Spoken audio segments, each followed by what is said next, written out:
ei voin ni chu ni chin chia tlak tak ni ro pui tak mai ni thum pathian ni sang ne le som ni paruk kang lo chong kai le a USA India na Presbyterian ko khan po a in fin le a ro pui lo mom khop maya in khom pui na te ka van ei ve don ni hi min som lo nanin ke man kal ve top mai don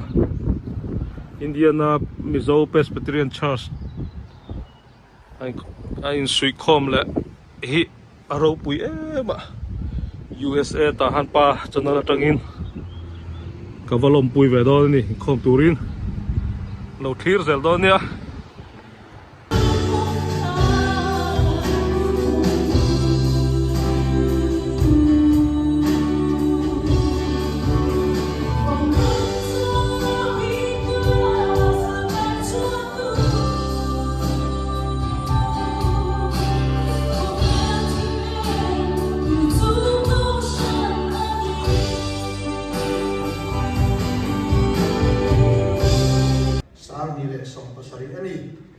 Biak in loan back club ni February nili sang ni le som ni pali USA mizo ko rana chuan biak in le masatar tay o masatar kami o me Indiana zo fa te ta na in bi nani ania kan lo bi nani a hu le a tuna hian hei a ke hi Mizo Christian Church kala ron kalkania Mizo Christian Church pian voinia kuhan fin India za Mizo Presbyterian Church I dan long pui tak mi unity kama sabera kalau saitu ani I chuan aron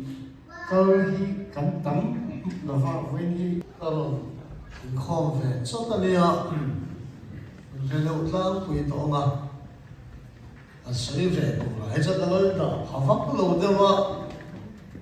ora ranga di khane dilai on ta ko david ria mi khwal di kha pel chi alo david ria a pasoran di a kadel si lo ba si pa dia kadel box si lo ba alo ti de so hi chu a cha nang maya Chongi masa kasi to win. Mesin da nakal lo chu akal le ti ala atet le peu isua. Ima ren ro ipon ma ne ko ren Grab free pen to ataka ayin azom chuan ama chamam chuan ara te do ima ola when dia pen sa namasaber chu lali suha I omamu amen in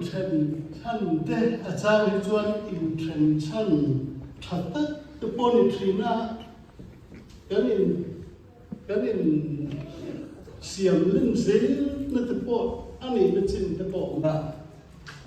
aron ko te pon hun kan hangri tura kani ngai karinga ya pin so hoi te kan po se to ka are de pon kan e na nga sa na de kan ne chho tura ngai la thage ne hei pathian hi ani ring asiama ring asiam te hi ani dia hi aluhara ne yak mana tang khan te ko mo hi china ama roje kan ta na chatur hi alo ni fo china pathian hi a them thiam khop mai di hi ani hei kum sam ni le pasari khan elaya hianin Mizo Christian Fellowship Indianapolis Mizo Christian Fellowship din ro dinga yang chuan ya voini pathianin ni bin tira ko san pati lo ni to pakhata kan hadin siam the hi lan pa ro bi la se amen thu diêu tu te bung thum chan khata khanin engkim tan hian hun ruat ta van noya thil ti zong tan hun rem chang ti in chan khata an nuwa voi mi kan mu hi bạn khơi khom này hi là món tặng rất là nhiều khá cần xây được cái gì mà chuan cần program có là mình cần cơ lệ tổ ngõ lòng cho soi nó lệ trong tay na mình sắp tu rin Reverend Michael Zorin Pia xong mai cái sự món lẽ này Pathian na bangan ni hoy na kan kun ton ni ati ratangin amin de tiluma pathian ni ha ka ma ala a thara ke ni soya hoy ni kun ni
socialist ho ina kan nei dan pakhat hi ka ngai tua kan option tu na kan han in som khom na chung cha an ni le na sale na thil da na chu zalen na ina ya ni tin na thok thei dorin I du zon tak na thok thei dorin Zalen na inaya amai ro chu na ivat ho na khan ni tin ei khok I tho chuak ngora hausak na inai chuang silo chuan Zalen na nei khan enge alut na dikhan ngai tu na siamani Zalen na kan nei MPCI Zalen na nei IMPC Zalen na kan nei Zalen na nei ve kum enge moza chung kha mania ro Israelin he ko khan pa hi alum kala ani midang rel puina tilmi alvin IMPC kumin chu baramaram mission kan hoyang MPCI kumin chu India lam mission kan hoyang an lo ti koin an pas ani rolin rikma buk ani thunai na ani chuti lampang chuti hoyang o anti lam an kau he chuti yang chuanin mani aro in rel si in khok hata kokhan lian lutuk